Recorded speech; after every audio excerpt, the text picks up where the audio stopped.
maritime industry in general is just, it's built on mentorship. To get your license, there's not like a driving portion of your license. You take the classes, you submit your sea time. Coast Guard is counting on the fact that those sea days were under the tutelage of somebody who's actually teaching you to be safe and how to handle boats and how to interact with other boats on the water. Well, Wendy, thank you for joining us. I appreciate it.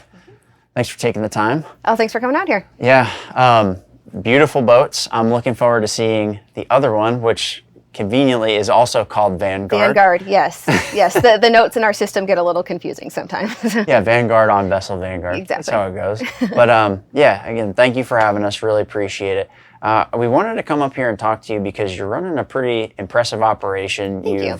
You've grown it from a single boat. Now you've got two. You have an 83-footer and an 88-footer. And then now you've got one that's getting refitted now. Yes, a 55-footer we have in the yard currently. Okay, so can you walk us through first who you are and then what Sunburst Yacht Charters does, and give us a quick rundown, and then we'll kind of take it from there. Yeah, certainly. So Sunburst Yacht Charters is the premier luxury yacht charter in Tampa Bay. As you said, we've got two vessels. As I started out as captain on just the single vessel, and as we've grown and more responsibility has come my way, I've also acquired the company title of Director of Marine Operations. So not just vessel operations, but anything operational for this company falls under my umbrella. And okay, nice. Congratulations. Thank you. That's Thank you awesome. very much. And when was that? Just a couple months ago, at my 3-year mark. Nice. I got the title and to go along with all the work that's going along with it. So. All right. And so you joined here, you said April 2020? April of 2020, yes. Okay. Height of pandemic. Yeah, and so Yes. what was that like to jump in on this operation? And you just had a single boat at that time. Yeah, right? we just had a single boat at that time, and it was just charter captain at that point. And it was a little crazy. We did a lot of business. It was one of those things that the world had shut down, and then charter vessels were really the only place that you could come and have your bubble come with you. And with allowing 12 passengers on board, it could be a pretty big bubble, you know, a family or two if they were, you know, sheltering in place together or whatever. So it was, Sure.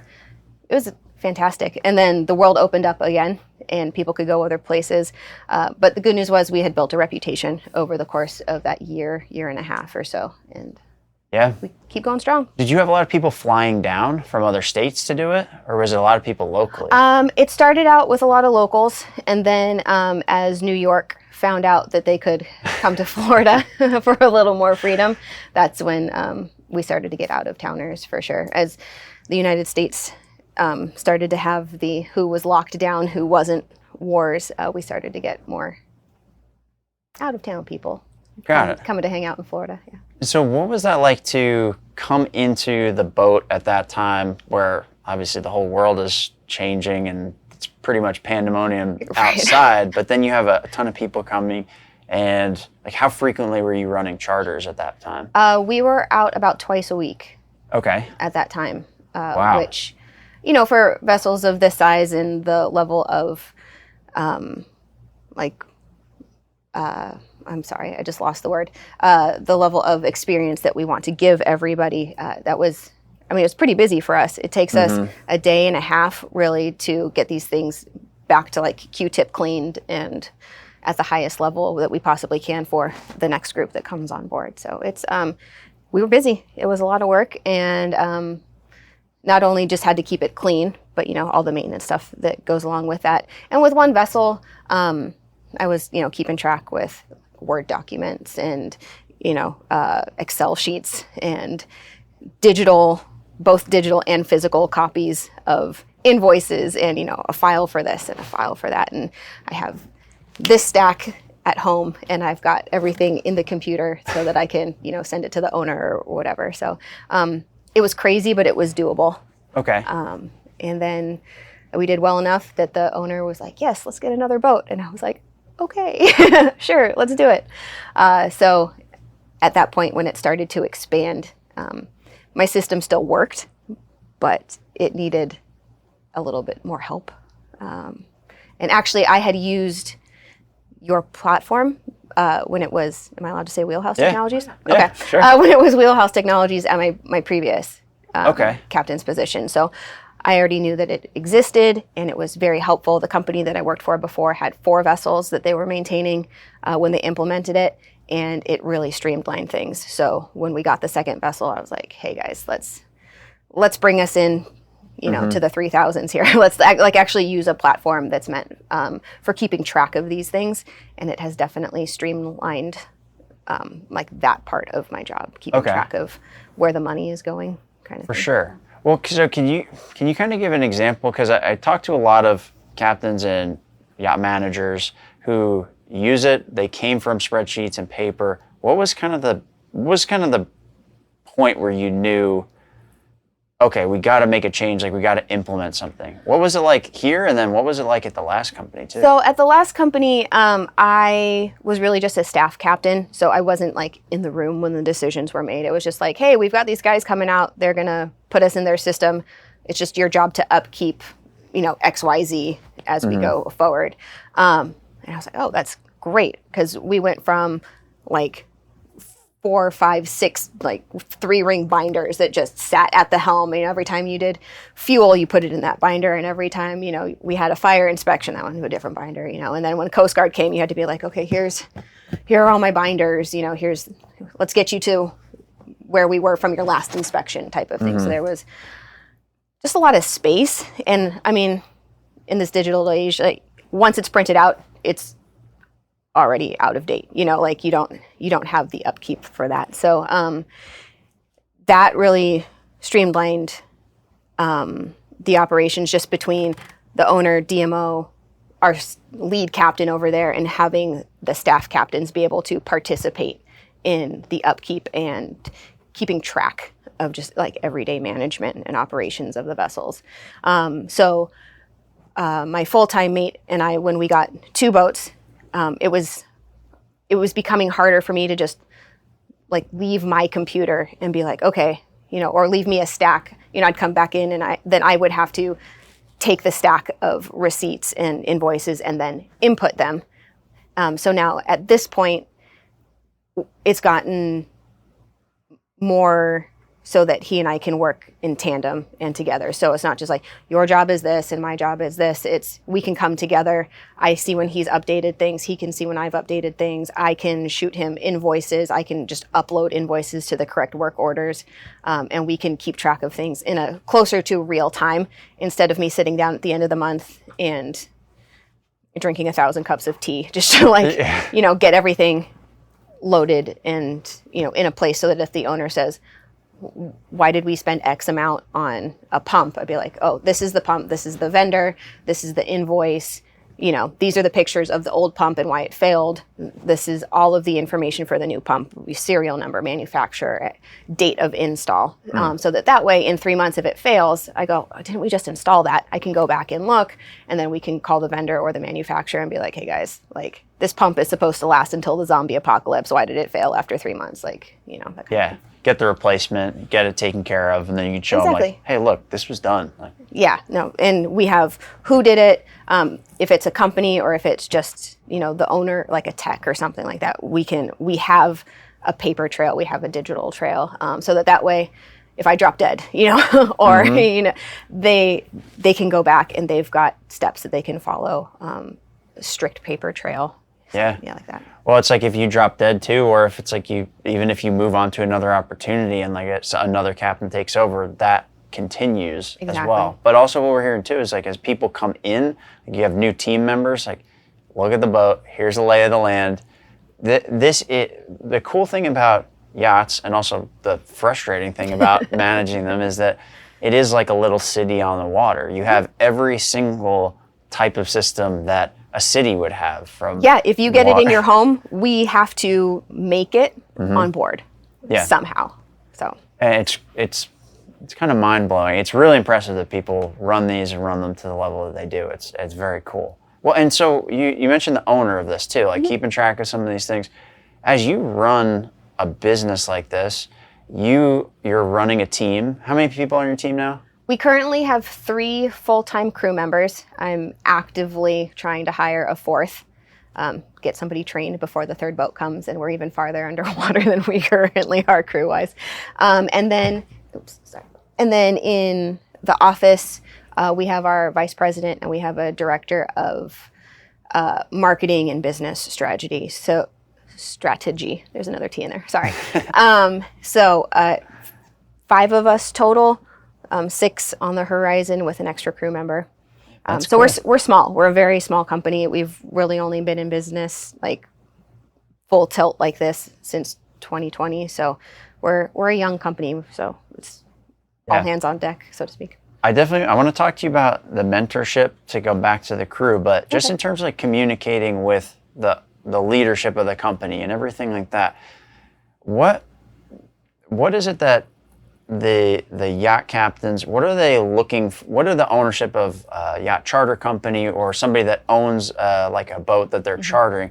What are some of the things that they're looking for from the captain in terms of like what they want to know, like what makes them feel comfortable? How do they know that it's running well? Like what are some of those things that you found? Gotcha. So with the owners that I've worked for in the past and this one as well, it's just accountability. Some owners are more hands-on, they're here more often, they kind of see everyday operations. Some owners are just a little less hands-on, just depending on what they're doing. Like some guys are just retired and this is like what they do now. Other guys, they still have their full-time job, but this was a side gig that, they're hoping to either offset the cost of their vessel or, be their fun thing after they retire, So it's really accountability. So, at my previous job for vessel, when we were using Wheelhouse, it was so that our owner was very hands-on over there. Like his office was in the middle of the company. He was there every day.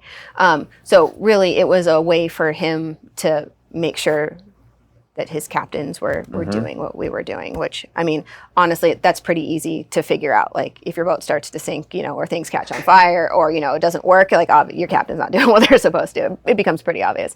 But he was a little more hands-on than that. So he wanted to know what was happening at all times. And then here, it's accountability. So that, I have a budget that I have to maintain and stay within and, funds that kind of move and shift kind of as needed. So it's a way for him to just kind of like pop in, look at the system and go, oh, I see that receipt. Oh, I see that invoice. Oh, I see it. So that, when after 2 months of heavy chartering and, big fixes on board, like hydraulic fixes, things like that, when the credit card receipt comes through and it's like $25,000 and they go, wait, excuse me, what? And I'm like, I'm sorry, things broke. We had to fix them, but here are the receipts, here are the vendors, here's the times that they were fixed. The boat was down for X number of days or hours. And it comes down to just accountability. I set it up so that my mate and I, we can change everything. We've got full access to the entire system. Cool. Our chief Stu has actually just been looped in on it too. He's been doing more like interior projects to kind of take some of the weight off of deck. So, when he comes in and he sees like, oh, there's something inside that needs to be fixed, he can do that. He can put it in as an OM in Vessel Vanguard. So I see that it's been done, all of that stuff. But then the owners have looky-loo privileges. They don't get to go in and poke and change anything, just in case. Imagine if you had full control of your boat. You felt safer, eliminated the unknown, and you were able to forecast and plan for your boat's upcoming maintenance instead of being caught off guard. Can you imagine knowing exactly what is installed on your boat, down to the part and serial number, on all of your standard and custom equipment at a moment's notice? Having instant access to your manuals while at dock or at sea, and provide custom departure checklists specifically for your boat and your crew. Imagine ensuring the safety of your vessels and passengers with instant access to send emergency alerts, and being able to ensure the value and the pedigree of your boat with digital logs recording the full history of every event on your boat. Well, you can. with Vessel Vanguard. We are the leading maintenance and safety management software in the marine industry. We work with a wide range of marine industry experts, including yacht owners, captains, ferry, and tugboat operators. If you're looking to safeguard your assets and preserve your revenue, visit vesselvanguard.com and schedule a demonstration for yourself. The link can be found in the show notes below. We look forward to supporting you and your vessel soon. Got it. So what is it like managing a crew in these situations? Like just for example, like we were going to film Tuesday, but a trip pops up right after you guys just had a trip. Right. What is that like to manage a crew as things change, taking care of customers, making sure they have a great experience, everything like that? As a leader, what is that like? It can be a little hectic.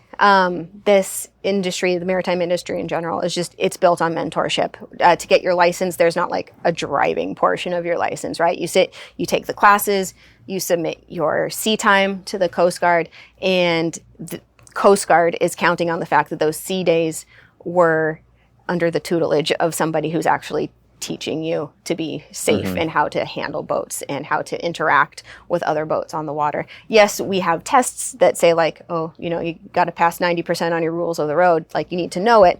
But at the same time, you need to be with somebody who can show you that in real world. Like, yes, in black and white, it says XYZ, but that other boat, they've probably never seen the coal rigs. They have no idea what the rules of the road are. So it's my job to teach my crew so that as they come up, they're not just paper captains once they get their credentials, and they can step in and actually have real world experience on that. So I take that part of my job very seriously. Like I had great mentors. I wouldn't be where I'm at if I didn't have the mentorship and the tutelage from my captains. So it's my job to pay that forward. And it's also my job to set a good example. Unfortunately, just recently, my crew called me out on not setting a terribly good example. I work a lot, and I am terrible with like work-life boundaries. This is a small company. I'm in charge of making sure that everything is running. So if like the AC on that one needs a little bit of help. So after this, I'll go hang out with the family, but I've already warned them I've got to come back tonight and clear that AC. After working what felt like 1,000 hours over the course of like 2.5 weeks, give the crew the time off. Unfortunately, the vendors that can take care of that, they're all busy. So, it's my job to go and take care of that. Honestly, not all captains and not all yacht managers will do that. They'll just be like, oh, well, it's broken. I guess we'll wait until somebody can come out and fix it. Unfortunately, I feel like the job I've taken on is just to make sure that I'm taking care of, the $5 million plus worth of assets that are out here floating. And unfortunately, a downed AC in Florida for any length of time can, cause problems on the interior. So, I got called out by them for not having super healthy work-life boundaries. But unfortunately, some of that is just in this industry, when it rains, it pours. Like you charter a lot and then like, oh, we're a little bit dry for a little while. And then you buckle down and do the maintenance part. And then unfortunately, it feels kind of never ending. So from a mentorship point, I've kind of hit this inflection point, especially just with the company and the crew and myself, to make better decisions when it comes to the hours that I'm working so that I can be a better support to the crew. Because I'll tell them, like, take the day off. We finish charter on Tuesday. I'm like, I'm not going to see you till Saturday. Bye. I'm not going to call you. I don't care if the boats are on fire. That is not your problem. That's my problem. Okay. So they're off, and it's going to stay that way. And they're not going to see this until they get back, so they can't be mad at me about that one. So we're good. But yeah, so it's a big job, and it takes a fair amount of like personal reflection and knowledge in order to be a good leader to your crew. I think I saw like kind of a snippet of Captain Kelly Gordon's where she was like, you got to teach them good habits. She'll prefer to take their crew out to dinner instead of letting them loose on the bar scene. We're a little bit different here just because everybody gets to go home at night. We're not a live aboard situation. Up until really recently, we've been doing day trips. like 4 and 8 hour stuff. So it's really easy to go home at the end of the day. Sure. And you don't create like those weird stress habits that happen when you're away from home.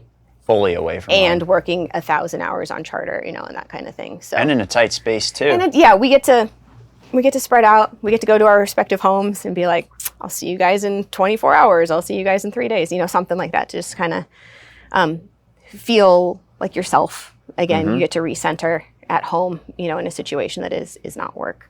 And I try really hard to push that on the guys. So what are some of the things that you do? Because it sounds like you have a pretty good way of having open communication. Because if your team can come to you and tell you, basically give you like a critique or like, hey, you got to do better here. Yeah. That doesn't come with closed communication or like a distrust. Like how did you create that? Like how do you create an environment like that in although it's a big boat, it's a small space. Yeah, we are a very small family here. Like I said, 5 people total. Right now it's just 3 crew. We're looking to add a 4th crew member. So I think that just comes from me being open to start with.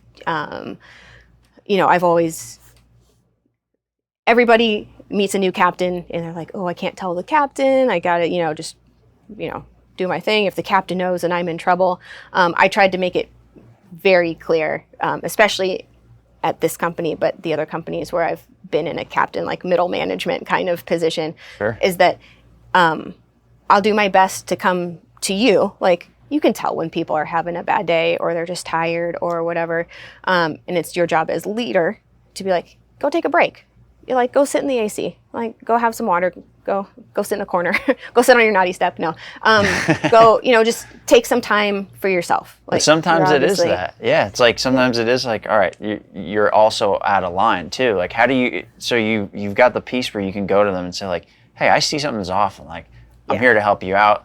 And also in those middle management roles, you do have to protect people that are below you. Right. Because sometimes the people above you, they don't understand the day-to-day. They can be a little more detached and they kind of forget what maybe it's like to be down in an engine room for 3 hours straight, pulling something apart. Like, well, why isn't this done? It's like, well, it's actually a lot harder than we thought. So, exactly. But there's also the flip side. Like, how do you have the uncomfortable conversations too? You just have to like sit down and do it. Like, put on your big girl pants and like find where it is. The upside to this company is that I'm fully in charge of all of the hiring for crew. Okay. So anybody that works with me, I'm the one that will sit down, we'll do the interviews. We have like a 90-day probationary period because we are so small. It's not, you can't just get lost in the background. Like if you don't fit with us, you don't fit. You just don't fit. And it's not an attack or a judgment or anything like that. It's just sometimes personalities don't mesh. Yeah, well, and if you're willing to come here tonight to flush out an AC unit because you can't get vendors, like there is a work ethic there that does kind of need to be matched. Like if somebody's going to be lazy, or I know that they're telling you you're working too much, but it doesn't sound like it comes from a place of like, why are you working so hard? Like you should calm down. You should make me look bad. It's like you got to find people that can mesh. I mean, definitely. We've been at different companies too where when the wrong people come in and they come into the wrong department, or even worse, like the wrong leadership, it's amazing how fast like the air gets sucked out of the room and how fast things go a completely wrong direction. I mean, it's and this is a tight space to go the wrong direction. Right. Yeah. And I try really hard not to take my bad days out on my crew because there's 2 of them, right? Like that's unfair. If you're having a bad day in an office, you just kind of like sit in your cubicle and just be like, yeah, drop off whatever reports you want me to take care of. I'm just going to sit behind my computer. I'm peacing out at 5:30. Don't talk to me, But here, it doesn't really matter what's going on. We have to be cohesive. We have to find it in our own personalities and in ourselves to be like a productive member of the team. And that's not to say that people don't have bad days. Like you can have a bad day, and but I think that also comes from understanding that humans are just human. You can have a bad day. Like you don't have to come in and be like happy Miss Mary Sunshine all the time. But on the flip side, like don't come in and be like a Debbie Downer all the time. Like people fluctuate, and that's fine. And I think just having that understanding that and the space to kind of be who you are allows us to have that open communication. Because if I was always just like, I don't want to hear it, like, you're here to work, keep your head down. Like, I don't care if you've just spent 3 hours in the engine room. I don't care if you're on the brink of like heat exhaustion. Like, that's a feeling that nobody wants to work in, and in this case, live in. You know, even though we do get to go home at night, it feels like I do see these people more often than I see my home, especially for the last couple of weeks. But it's openness and just understanding. And I think that, to your question about like how like the reprimanding side of it goes, is that we don't have to do that side if you can head it off at the pass. Yeah, much less. Yeah. When you work with bigger companies, you know, you have to, there's the write-ups, and like, you were 5 minutes late again. And like, I don't like, just, you know, I always felt bad for like he's 5 minutes late again. He's 5 minutes late again. Like, and now for our SOPs, like, I have to write this kid up just because like he can't leave the house 10 minutes earlier, you know? And like at the first write-up, it's just like, come on, dude, just 10 minutes earlier. You know, it was get here, sit in your car for 5 minutes if you have to, or sit just outside the gate if like it takes you too long to cross the street. Like, there's planning and there's mentorship, and like you can do this. Like, I have to write you up. It's part of our SOP, but please, like, where do you live? Okay. I know it's hard to leave, just 10 minutes earlier. Put your uniform in the car the night before, like, whatever you need to do. And then the next time they come to you, you're like, I had to write you up again because you've been late 3 more times. Like, what happened? Like, what have you been doing to change this? Like, well, I know you said I should XYZ, but I haven't done it. And I was like, okay, well, let's try it again. Like, put gas in your car on the way home. Like, whatever needs, like, there needs to be like 30 seconds worth of planning so that I don't have to write you up for like dumb stuff. And, you know, and sometimes people don't get it. I may or may not have been that person when I worked at one of these corporate type jobs. Yeah. And actually, yeah, at one point, my now wife was my boss before she was my wife. And I would show up, you know, that 1 to 5 minutes late, and she'd be like, can you, for the love of God, just show up 5 minutes earlier? Right. Please. You do everything else well, but I have to keep writing you up. You're almost going to get fired for this. And it's for dumb stuff. Like, you could have been like the best at all of the things that they gave to you, right? You finished projects earlier on time. You know, you were working at 110%. You know, you turned in stuff that like never had to be proofread. Like, you know, you could do all these things, but there's that one line, you know, that says, you know, can't show up on time. More than 10 minutes, you know, more than 5 minutes late, and we have to write you up. And you're just like consistently there at 6 minutes. And you're like, you're the best thing I have going for me, but why can't you just get here literally 60 seconds earlier? You know, it's like, it's just that much. I don't know. Your hands are tied. Like, in the bigger companies, like, my hands were tied at that point. Like, you have to do the write-ups. You have to like reprimand these people, and you're just like, oh, come on, pull your head out of your ass. Just like, am I allowed to say ass? Sorry. Yeah, my head was in my ass apparently for quite a long time, unfortunately. So, but everything worked out. No, it does. And you know, and with the smaller companies, like I said, like, I get to actually hire people. I do bring the VP in on like I'll get it down to like our top 3, and then he'll sit in on the interviews and things like that, just to make sure I'm not building a coup down here. You know what I mean? But you know, I find it makes my life easier as a leader and a mentor to actually understand the people that we're bringing in, that I can bring in under my wing, that we can teach together. And that's the other thing. Like, it's not just my job to teach the new people. Like, my first mate, he's been working with me for like 4 years now, 2 at the previous company and 2 here. You know, and my chief stew, he's been here for like a year now. They know how we run things. You know, they know how we like to keep the galley organized. They know how we keep all of our like chemical lockers organized, which chemicals go to, you know, which project, that kind of thing. And so, although it's ultimately my job to make sure that my crew and even our new member is up to speed and continues to learn things, it's also up to the crew to be open to kind of expanding our family and you know, expanding our work family a little bit. So yeah, and you got to set that pace. You got to set the tone as a leader in that situation, because it's also too, when you go through it and you have that mindset, you know what it's like to move up in something, and you know what it's like to not get the mentorship that you need, but it also sounds like you've had some good situations where you've had mentors who can teach you those things. Like, what were some of the key things that, if you're good to shout them out, you're more than welcome to, but like, what are some of the key things that you learned from those people as you were coming up, and maybe it was something you didn't realize you didn't know, like it wasn't even on your radar at all that you learned? Like, what were some of the most impactful things that shaped your view of why, like, having mentors and moving people forward in the industry, like what are some of those things that shaped that thought that you have? I grew up in Southern California, and I did not grow up on the water. I grew up like in the water, like we go to the beach and all of that. But my dad gets like, he looks at a boat and he gets seasick. So like boating wasn't really like in our thing. My mom did grow up on a sailboat. Like her parents had a little small sailboat that they would take from like the marinas by LA in LA County across to Catalina Island and all that. So my mom grew up on the water as well as in it. And so when we were kids, my mom was like, oh, let's do sailing lessons. And I was like, okay, and I hated it. I hated it. I love my mom, but I hated the sailing lessons. Like it was not cool. I didn't like it at all. I actually don't remember how my brother did. I was so tucked up in my own world about just like hating my sailing lessons that I don't even remember if my brother liked them or not. Know the feeling. So Eric, let me know. Like, get a hold of me. Let me know.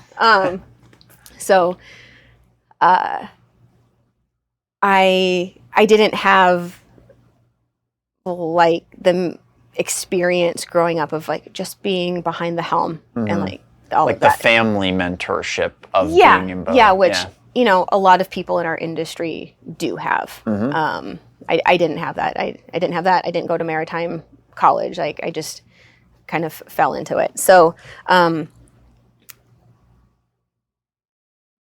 I didn't know what I didn't know. Like I took a couple of courses at our local community college. They were offering a level 1 mariner's certification.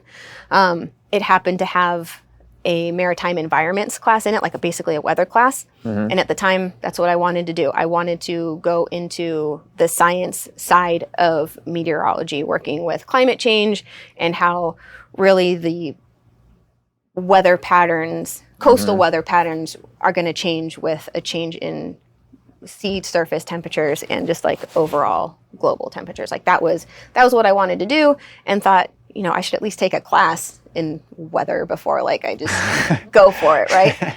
So I just happened into this certification program and enjoyed it. And I was like, you know what? This is actually a good idea. I could get deckhand skills and kind of work towards my education goal of, being a climate scientist, and it seems like a good thing. So I ended up finishing that and getting on a charter boat in Southern California with a fantastic captain. Okay. He was a great mentor. Captain Bob McCoy. Shout out to Bob. Shout out to Bob, who I actually called not too long ago because I was having my own little leadership crisis. So I called him. So we're still in touch. Like it's really great to still have that kind of like, contact in my life. It's amazing how you can build those relationships and have that resource as you move ahead. You find yourself in his spot. Exactly. And now you're like, have you ever experienced anything like that? So how did you do this? Type of question. So that was really good. But to your point, I didn't know what I didn't know. So I learned everything from Bob, really, Captain Bob. And I had like just enough education to not die while on board, right? I knew not to stand in like bites of lines. Like I knew not to get my hand wrapped up. Sometimes that's all you need to start. When we had our daughter, I just told my wife, I said, tell me all the things that I need to do to not kill the baby. Right. And that's all I need to know, and I'll figure things out from there. Put poo noodles on corners, right? Like that's it. Good enough. I don't know. Like, good luck. Don't fall down the stairs. That was really it. So I got very lucky. I think I didn't end up in a situation that was unsafe. I didn't end up in a situation that was abusive or uncomfortable. My karma was with me on that first move. Like I had a great place to learn and become a mariner. And so I really learned everything from Bob, like boat handling on large vessels, boat handling on small vessels, because we had a tender on that boat. how to anchor, how to moor, how to, make transits across portions of the Pacific Ocean, which are never really that calm, So it was like kind of getting thrown in to the deep end. Luckily, I had a really good lifeguard. And as I've gotten older and have been to other companies and have been working my way up, like I worked my way all the way up to my mate position on that one vessel. So I had like a really good, solid, like base education. And what size boat was that? It was an 83. Okay. 83. And she was actually an inspected vessel. So we could have up to, I think, like 63 people if we were in protected waters. And if we were leaving the breakwater to go near coastal all the way to the island, I think we were restricted to like 42 or something. Oh, wow. Like that. Okay. So it wasn't a very large boat. I mean, it's about the size of Vanguard. So size-wise, they're very similar. There was just like a lot more people on board. So not only was it like passenger management and safety, vessel management and safety, boat handling, a little bit of, engine room stuff. I think Captain Bob always hired like vendors or stuff like that because that's just how the owner wanted to like run things. So not a whole lot down there, but like check oil, check coolant, do engine room checks, make sure things aren't on fire, Getting the lay of the land. Getting the lay of the land, yeah. Just making those good underway habits, those good operational habits. Yeah. Of that kind of thing. And what were some of like the biggest safety concerns on a boat that size with that many people? Like what were some of the things you had to do to make, before you left the dock, while you were out there, when you came back, what were some, just from a safety perspective, what were some of the main things you had to focus on? Having that many people on board, it's passenger management. Just the only person that stays put is the person behind the helm. Everybody else is constantly moving. And it was the captain and me and another deckhand. So for the first part of my career, I was the deckhand and we had a mate, and then it kind of shifted over the course of the 6 years I worked with them. But it was always the two crew members. We were just always moving, bow, salon, downstairs, check on people, check on the aft deck, just you're always walking around, always making sure that you see the same faces, and then it gets to around and you're like, I haven't seen that dude for a couple minutes. And then you're like, okay, well now I have to go look for somebody.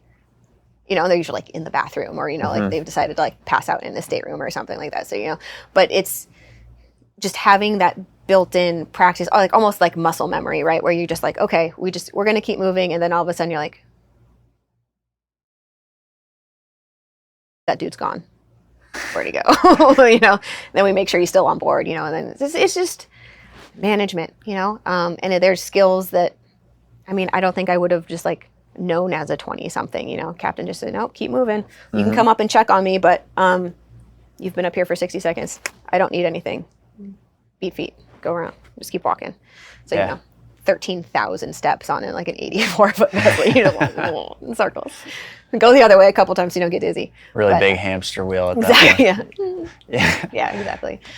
So, and so, like, how does somebody, when you talk to somebody that wants to get in the industry, I know Kelly does a great job of this. We actually just talked to her yesterday about this kind of stuff. But when somebody wants to get in the industry, how do you kind of tell them where they should go, who they should start with, like what kind of experience? Like, do you recommend somebody try to do that same kind of path you did? Do you tell them to try to go to a commercial operation? What's usually the feedback? It depends on the person. Okay. I don't just have a blanket response for people that are like asking for advice. It's really depends on the individual. Like I just happened to fall into the yachting sector of our industry and found that I really liked it. I liked having the smaller groups on board. I could like actually meet people, they become, part of your universe pretty quick, And then when I moved to Florida, I had like a brand new captain's license and I had to like kind of start from scratch. So I did a lot of passenger vessel stuff,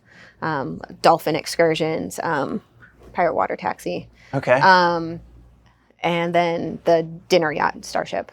So I had a stint in passenger vessel, and then I was like, I like a challenge. Okay. So I really enjoy having 12 people on board who have high expectations, but they have very similar expectations. When you get into passenger vessel, the price point drops. You get a larger, more diverse group of people on your vessels, and they all have their own high expectations, but they're all very different. And it felt like it didn't matter what I did, you could not please everybody, like every day. Like there was no winning, right? You couldn't win. Even if you had one group that was just like, they had the best experience and they are now customers for life and you get hugs from them as they leave the vessel, you still have that one person that was just like, this sucked. And I'm like, but you were literally on the same boat for the same amount of time with the same group of people. Like I can't help you now. Like I've done what I could. We've obviously succeeded with a number of people and I don't know what to do with the rest of you. Yeah. So I personally found my joy in the charter sector. Just like you want these 12 crazy things on your detail sheet and you want us to provide them for you, we'll make it happen. Like I'm fine with that. But so that's where I thrive. Like I like people with high expectations because it gives me a really good challenge to meet and keep my own level of performance nice and high. Yeah, well, then you enjoy it. But like you've gone to multiple places, you've had multiple experiences, different situations, you get put in them, and then you find, hey, I like this, I don't like this. Here's what I like about doing the passenger stuff, but I don't like it in this context. So you kind of have found your way to where you want to be right now. So which is why when people ask like, so how do I do this? You know, what part of the industry, this, that, and the other, you have to like sit down with them and be like, well, what do you want to get out of it? You know, what drives you? Yeah. What really ticks you off? Like, what are your pet peeves that you just like literally cannot live with? You know, and if it's like people with a lot of money who, you know, drink half a drink and put it down and walk away, that's a pet peeve. Don't be in the yachting industry, you know, like it's going to happen. You know, so it all depends. I had a chance to go to maritime college when I was choosing colleges. And at that point, I didn't think that this is what I wanted to do with my life. So I didn't go, much to my mother's dismay. She was really pushing Cal Maritime. She just knew me better than I knew me, I guess. But I didn't go. But if people want to do the cruise ships, you know, the big commercial stuff, maritime college makes sense because you graduate with a third mate unlimited. You get to be a cadet on the bridge. You know, it already puts you in a position where then you can learn the minutia of the sector that you want to learn. You know, if you just want to do small passenger vessel stuff, yachting stuff, you don't have to go to maritime college. You can take a couple of, you know, like STCW, like basic safety courses, and that sets you up to just kind of enter at the bottom of things and work your way up. I mean, like that's what I did. I had like 0 stripes when I started. My first job with the yacht was literally coming in and cleaning it after charters. Like I didn't even go out for the first couple of charters. It was just come in, clean the boat, learn where all of our safety gear is, like learn the vessel itself, you know, run around with your eyes closed a couple of times because emergencies never happen when it's bright and sunny and easy to make it around the boat, right? You know? And then it was like only after that I, you know, you get to be on board and then start learning the skills that are honestly inherently a little more dangerous, like line handling, you know, engine room checks, that kind of thing. Sure. So. And I don't know. You hear a lot of people say like, "Oh, the younger people today don't want to do this stuff." I don't know where that always comes from. It seems like it's somewhat true when you look around the industry, though, because like I even talked to one of our customers up in New York running like a ferry operation, and he's like, "I've been doing this for 30 plus years, and it's always, you know, teenage kids come do that kind of stuff. They get the work experience. They get thrown in the deep end." And he's like, "But man, across the board and hearing it across other ferry operations, we hear from other yacht managers, and it's even in the construction industry. It seems to be everywhere, but they just can't find young people that want to do it, that want to get in the mix." I mean, are you seeing younger people interested in this, or are you seeing that dry up, or what's your perspective on this? So, I might age myself. Okay, boomer. No. So, I don't know. I think that the group that is coming into the workforce, it's the new group that's entering the workforce. Like any new generation that enters the workforce, the one that's here before is like lazy. They don't want to work. They don't want to do it. That kind of thing. But I think a lot of that comes from them having to find themselves. You know, the below deck is like a big thing now. So they watch it like, oh, I want to do that, and then they get here and they're like, I'm like, it's TV, guys. Like, unless you are literally on Bravo on Below Deck, it's not going to be like Below Deck. Like, Yeah. I mean, like my generation grew up with Real World MTV, right? So you watch it like, oh, I'd love to live in a house with these people and like work at a radio station. Like, that sounds amazing. And then like you do an internship at a radio station, like, wow, this sucks. Like, this is dumb. I just get coffee for people all the time. Like, I'm bored out of my mind. I don't get to meet anybody cool. Like, even the DJs like don't want to talk to you. Like, so I think in that respect, it's just that next wave. Like, those of us who are here have to take the time to mentor them to get them to the level where they would be successful in the industry, any industry, really. It's just the matter of management being leaders and not managers, and taking these kind of lost souls that have never been in this part of their life before, have never had to adult, which frankly sucks. Like, if you don't have to adult, don't, right? So, I see the frustration from both sides. You know, you get to this industry, you know nothing, or in some cases, you get to this industry, you think you know everything, which is sometimes more frustrating. And then it's people just turning around going like, you're lazy, you don't want to work, and they're just like, well, I don't know if it's that. It's just like, I don't know how to work. Like, sure, you have standards and you've told me what they are, but they don't have anything in their past or experience or their history to take those, like, I don't know, I don't want to say orders, but, you know, like work lists and things like that, and convert them into actual work, because they don't have the skill. They don't have that toolbox to go like, okay, if I have to wash a boat, well, washing a boat's kind of like, I don't know, washing a car. I will get things that I need that I think would do that. You know, or if I've never washed a car, well, what do I do when I take a shower? Like, okay, well, I need soap. I need something to spread the soap around with, you know, bucket probably, because I don't have a bathtub, you know, but that unfortunately, like that logical thinking chain hasn't been taught for a while. So as the mentor, you have to figure out where that break, not just in communication, because the communication's fine. They understand words. You know, they understand what you want them to do.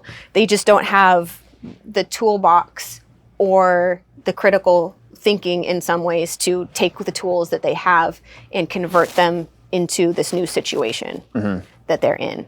So it comes on both sides. Like, they don't know enough to, like I said, when I started, I didn't know my ass from my elbow. I didn't know what I didn't know. So I couldn't ask informed questions. I couldn't, like, my family doesn't drink coffee. I had never made coffee before I started working on a yacht. And the captain said, go make coffee. And I said, Cap, this is going to sound really stupid to you. I've never made coffee. My family just doesn't drink it. Could you just, I mean, you add water to the pot, right? But how many scoops? I mean, I can read the back of a package, but like, what do you do? Everybody seems to like your coffee. Just show me once and we'll figure it out. But I don't know if that level of critical thinking or that level of just self-awareness is coming through, especially with like kind of the state of just like education in general, and then the talking about this before. the influx of having all of these poor kids now learning remote learning. There's a lot of skills that a bunch of our younger generation has just missed. Yeah. And I don't know.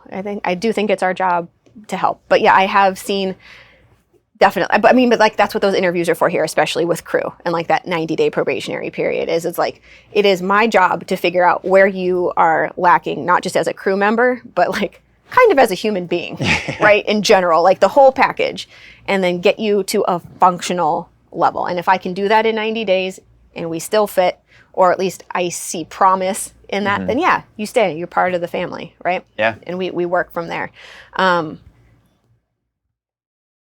I see the frustration on both sides. I am young enough that I see the frustration from the people that are coming up, and it's just like, you know, they've told me to do things and then they're mad at me when it doesn't happen. I'm like, fuck this, I'm leaving, you know, like, fuck you, you're okay, fuck you, I'm out, you know?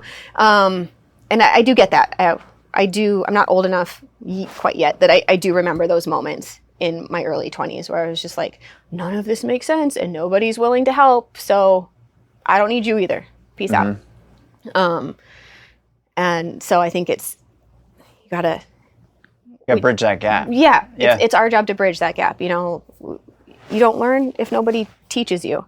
And unfortunately, what we would hope that they've come to us having already learned from just the kind of a basic education is also not there either. Yeah. It's just, there's something missing. We have to figure it out, because they're not going to get better. We just get more frustrated. The gap grows. And then, honestly, we lose an entire industry. Like, we're seeing it in other jobs as well, like plumbers and AC and stuff like that. There's this big gap where people are retiring, and we're going to end up with entire industries that are understaffed, and there's no motivation to learn it. Well, and there's a huge knowledge gap too. That's what I'm learning is like the construction piece. Just they say every 7 people that leave, 1 person comes in. So that's going to compound in terms of number of people that can do the job, but also that's decades of experience leaving the industry. And it seems like the same thing is happening in yachting. I'd be curious to like find some numbers on that. Maybe I'll have to go dig into it, but it's not just like, oh, hey, well, the engine needs to get fixed. We had 2 people, now we have 1 person. It's like, no, we had 2 people with 30 years of experience, and we have 1 person with 1 year of experience. Right. The amount of things that can get done and get done right drops significantly. Yeah, precipitously. Like, you just, all of a sudden, that life knowledge is gone. And we didn't have anybody to like even take pieces of it on the way up.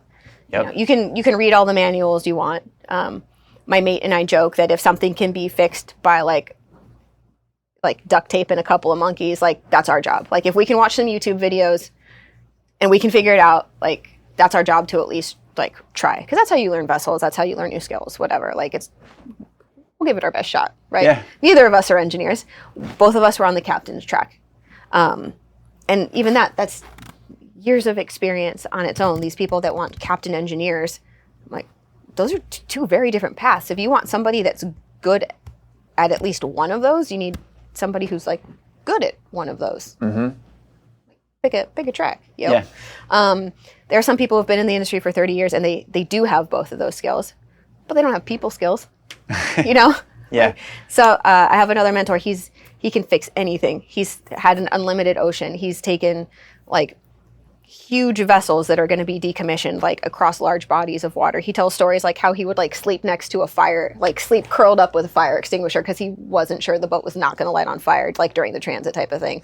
You know, hulls that you can see light through. Like this man is a fantastic captain and he's a fantastic engineer. But he's been in the industry for like longer than I've been alive. You know, like he's had a chance to build that. And honestly, not the best people person.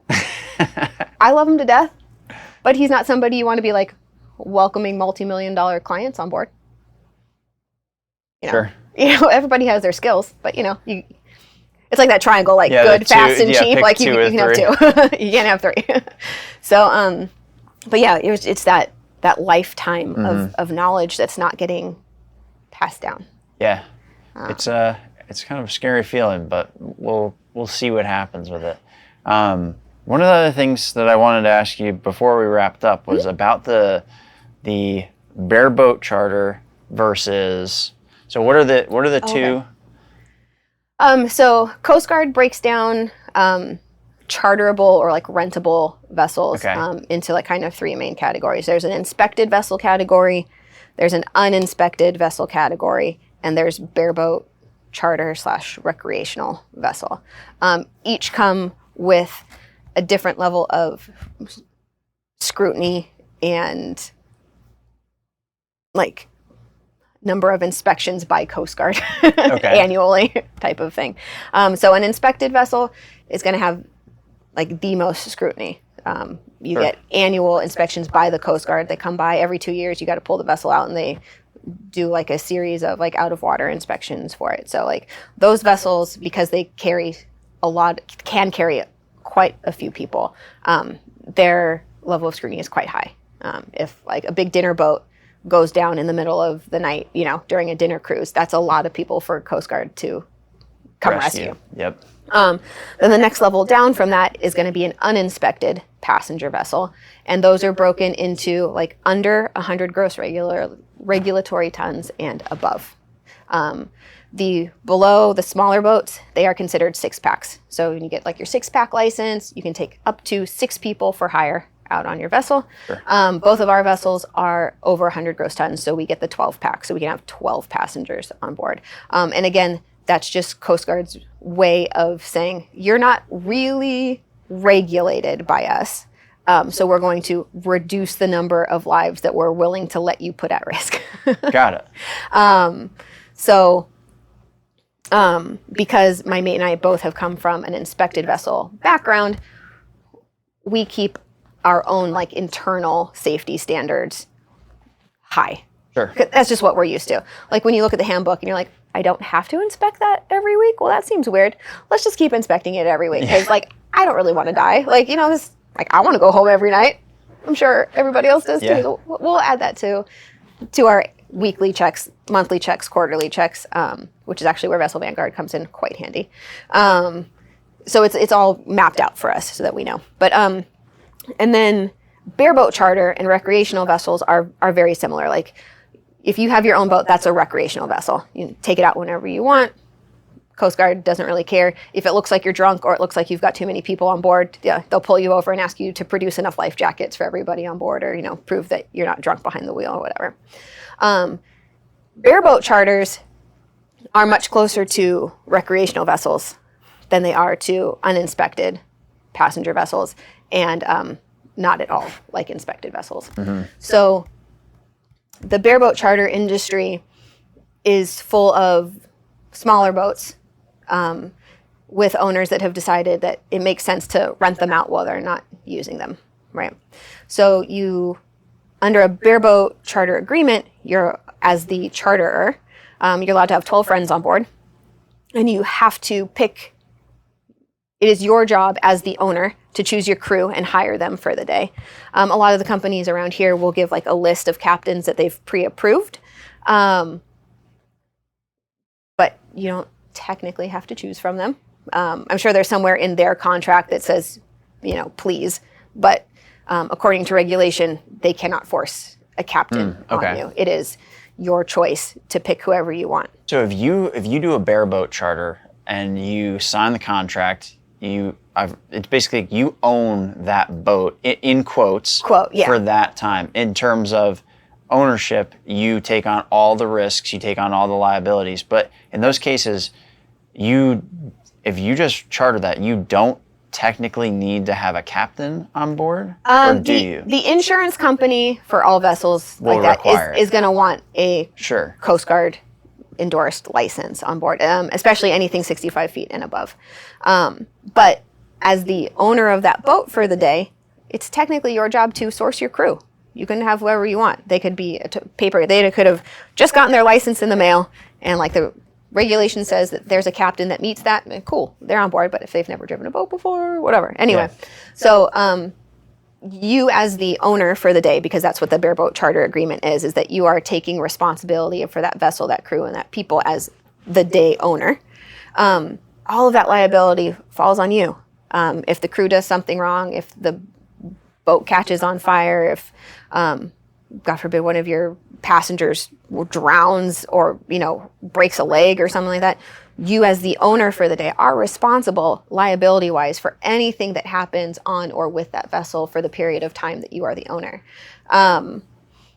Which is crazy because we go down to Miami every once in a while, but we talk to some of the captains who will do the bareboat charters, and one of the big concerns is, yes, the owner owns it for that time, but then once you have a captain step on board, all of those like captain's responsibilities and everything like that, because they have their license, it now falls on them. So in that case, if somebody does fall off the boat, or people are almost probably always drunk on these.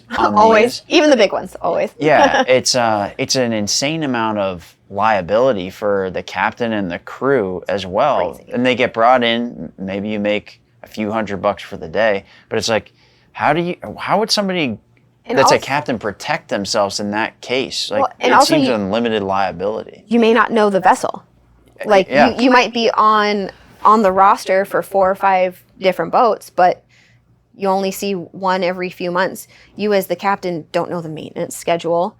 You don't know if there's a project that's been put off. Like, until you get there. Like my friend the other day, she's a fantastic captain. She's working in the bareboat industry here in Tampa.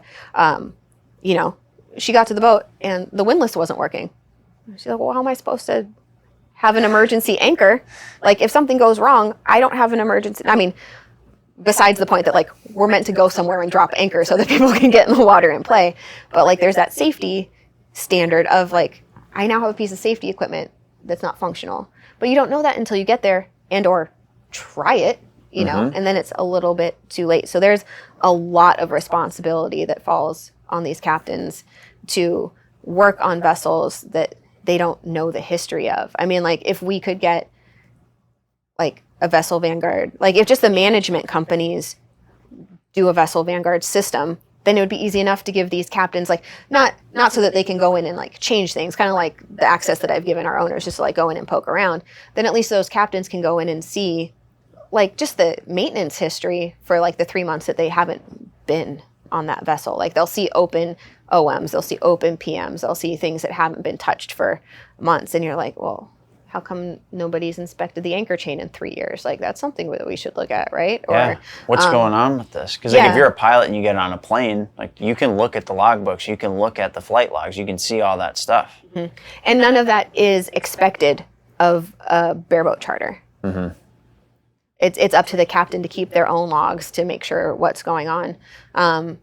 And that can get a little scary. I mean, I had a long talk with the owner when I came on, and it was like, you want to be a UPV. Like, you want to have full control of your crew and your maintenance and all of that for your vessels. You've invested a lot of money in these, and you want to know that they're being upkept, and you want to know that your money is going to the projects that need to happen.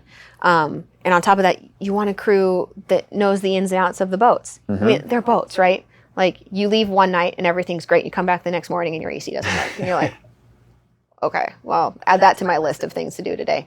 But ultimately, the responsibility, the liability, all of that stays with the company. Mm-hmm. You, as one of our charter guests, and we cater to the high net worth individuals that live around here and come and visit here. So I feel like it's our job. Obviously, it's our job as crew to, like, protect them physically while they're on board. Like, we are in charge of their lives. It's our job to do everything in our power to make sure everybody comes home safe and having fun, and except for crew, a little bit tipsy at the end of the day, right? But it's also, I feel like it's our job to protect our clients from a liability standpoint too. Like, when they come on board, they're just our guests. They don't have the liability of the vessel. They don't have the liability of the captain. They know that the captain and crew have been working on these. Like, if a system goes down, my mate and I can usually get it at least to, like, working order while we're underway. But if you have crew on a boat that's never been on a boat before and the AC goes down, they're just like, well, sorry.